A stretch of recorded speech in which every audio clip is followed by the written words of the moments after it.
你不运动的吗？平时？我不运动，我这一天到晚的，你什么情况啊？你发烧来打针也不跟我说一声？打个针而已。有一个人来打针的吗？我在北京都一个人打。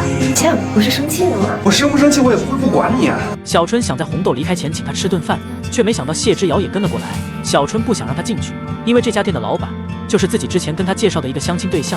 不明所以的他还认为这个老板娘自来熟。我之前是不是跟你讲，融合餐厅的老板孙小薇我要给你介绍的？他拒绝了啊！有的人讲你没有时间，等你有时间了，你肯定来。那我走了。你现在走什么呀？刚才让你走，你不走？尴尴尬尬的吃完这顿饭，谢之遥带着些情绪质问红豆为什么不帮他说话。两人这若即若离的关系，还有今天这种不合时宜的场合，谢之遥认为红豆就是想把他推出去。人家以为我上赶子来相亲，还找俩好说话的陪着。小春也就算了，你就这么想把我送出去是吧？红豆不在乎的模样让谢之遥气愤不已。没等小春出来，他就转身离开了。红豆莫名其妙被人训了一顿，心里也很郁闷。心乱如麻的他找到了阿奶。阿奶呀，你说这个人哈，他怎么就像那个狗熊掰玉米一样，就不能什么都有？人不能太贪心，得了千钱想万钱，人就长了两只手，就是进了金山银山，也只能拿两样东西，哪能用什么用什么？红豆坐在椅子上，闭上眼睛，感受着此刻的温暖，体会着此刻的安逸。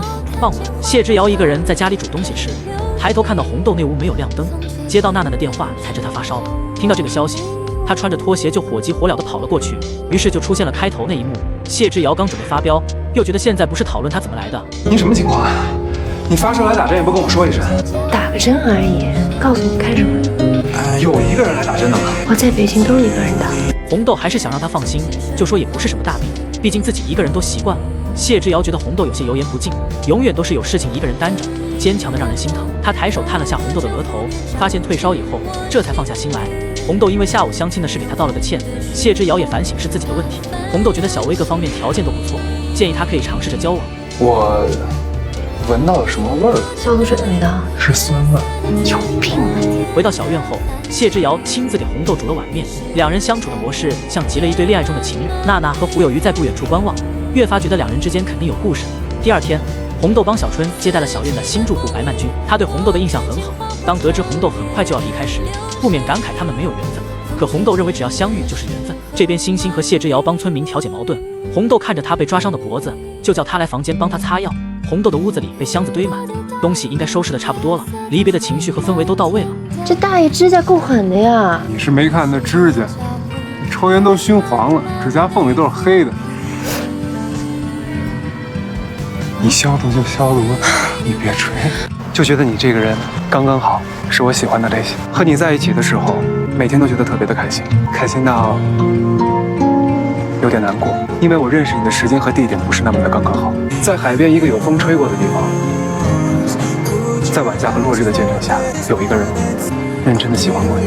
在临近离开的时候，阿贵婶和宝平婶专门给红豆送来了许多东西，就连没有来的凤仪也准备了东西。红豆心里有些过意不去。你说这个，我也没给你们什么礼物，也没为大家做过什么事儿。哎呀，这是我们大家的一点心意。你做义工这段时间呀，进进出出的，没少帮阿瑶忙啊。村里的阿奶、阿婶儿都不舍得你走，你走了吗？不要忘记我们，一定要记着回来看我们才对嘛。面对阿婶们的热情，红豆实在没办法推脱，继而给小朋友们留下了好多玩具，还交代他们要多去陪阿奶玩。孩子们童言无忌，都很好奇红豆走了谢之遥跟谁结婚。红豆无奈表示自己也不知道。那什么时候才可以办去吃杀猪菜？我想吃摊饭。别想了，都不结婚了。这边谢之遥帮村民将拖拉机推出泥沟后，赶回家换了身衣服就去接红豆。两人一起去了海边看日落，离别的情绪萦绕在两人之间。谢之遥送了红豆一个自己亲手做的橡扣指环项链，红豆欣然接受。你手是受伤了是吧？没有，抬拖拉机蹭的。好看哈。好看，你长得好看，戴什么都好看。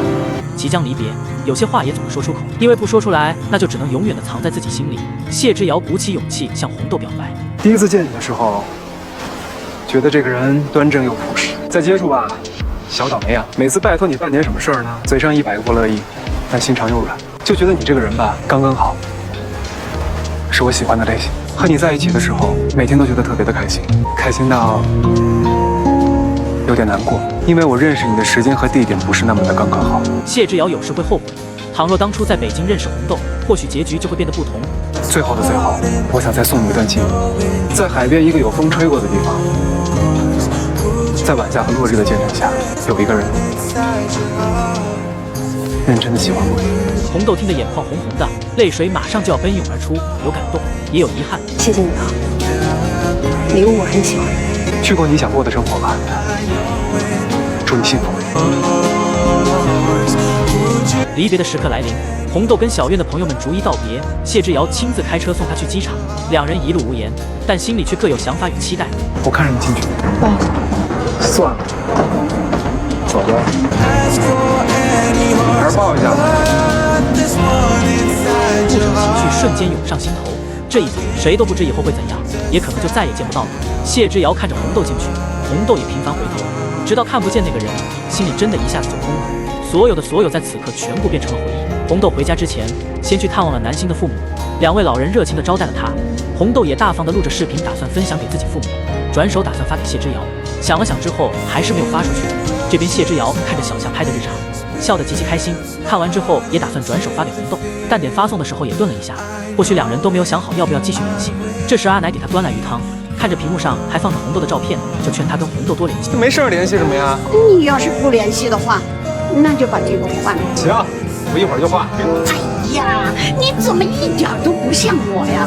我年轻的时候追你阿爷的时候，他到哪我就到哪。我跟你可不一样啊！我把许红豆送走，那可太高兴了。这个大美女真的非常影响我行走江湖、施展拳脚。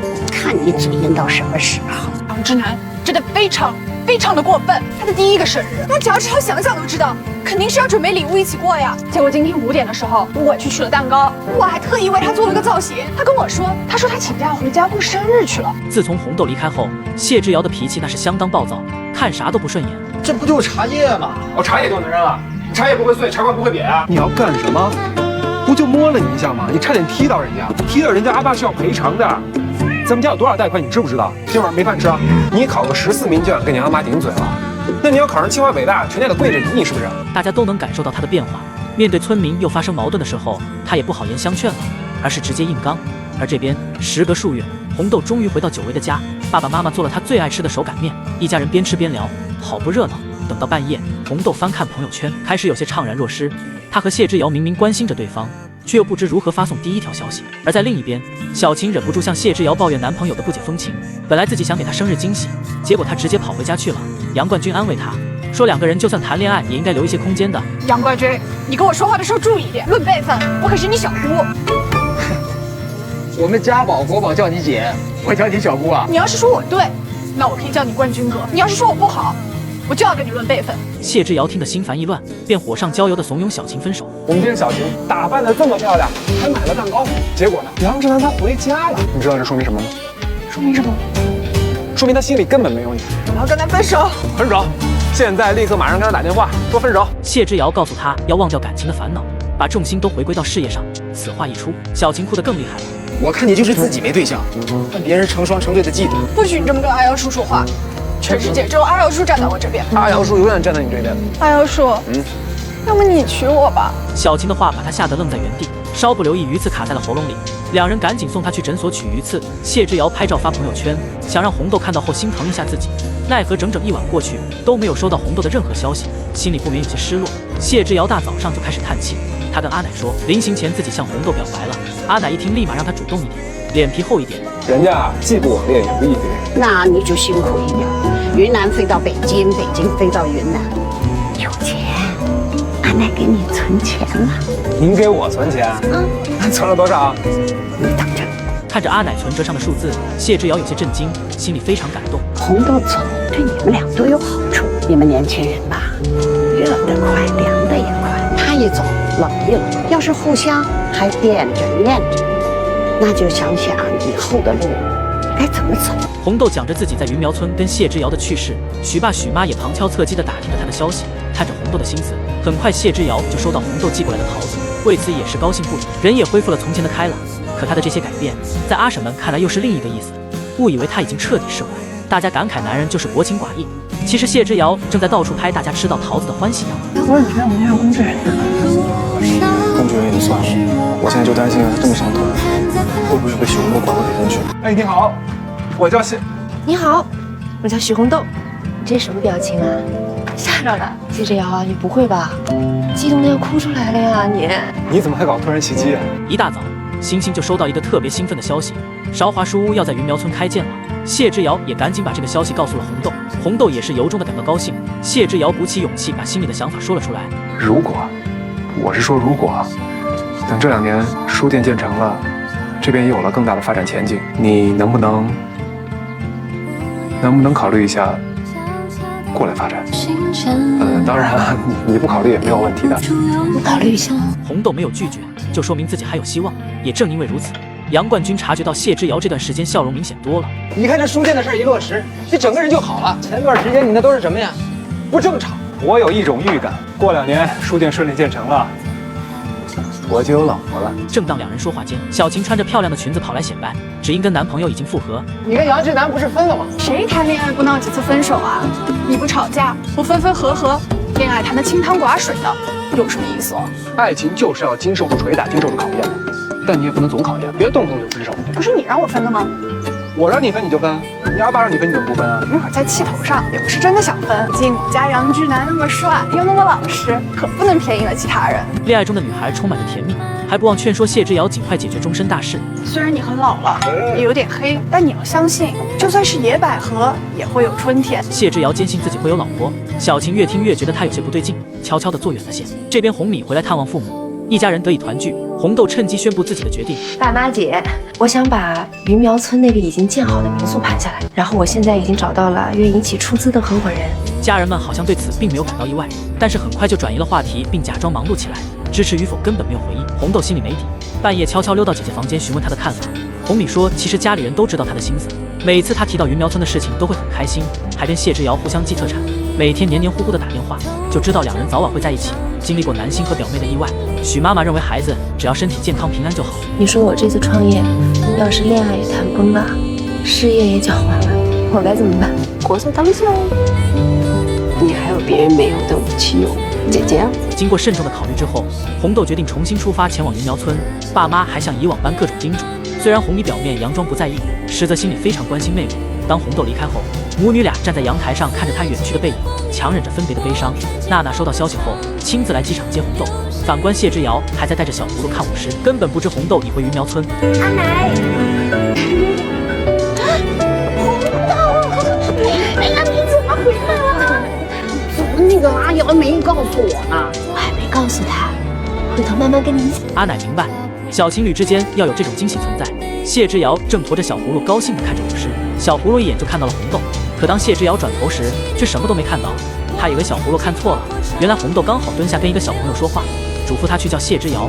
怎么了，坨坨？妈妈姐姐带人去看民宿了。谢之遥安抚好小葫芦，匆忙赶到民宿时，才发现来人居然是红豆。你怎么还搞突然袭击啊？不是你说的吗？让我考虑来这儿发展。一切不小愿。今晚我来安排。你安排什么？实习。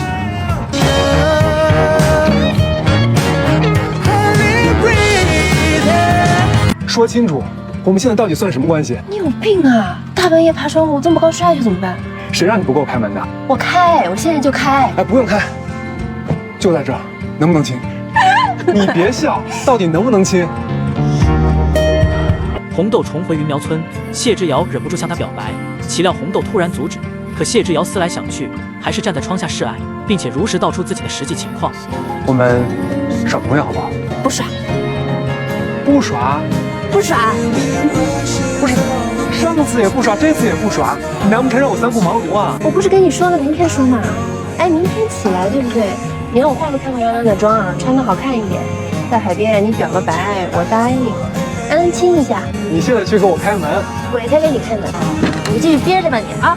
红豆正想发消息去给他开门，没想到谢之遥爬到了窗边。说清楚，我们现在到底算什么关系？你有病啊！大半夜爬窗户这么高下去怎么办？谁让你不给我开门的？我开，我现在就开。哎，不用开，就在这儿，能不能亲？你别笑，到底能不能亲？刚早跟你说朋友，站这么高，赶紧下去，我给你开门。好。啊？怎么了？我崴脚了。没事吧？听到这话，红豆吓得赶紧出来开门。结果却看到他完好无恙地站在门口。皎洁的月光下，一对恋人甜蜜私语。原来红豆再次回来不是游客，而是要扎根在这里的创业人员了，而且还能留在自己喜欢的人身边，那心情真的是不言而喻。而红豆口中的合伙人竟然是娜娜。当初红豆给她打电话，商量着共同盘下民宿，两人一拍即合。因为红豆的回归，谢之遥亲自下厨做了一大桌饭菜，并且邀请大家为他接风洗尘。阿婶们打趣，干脆就当订婚宴办好了。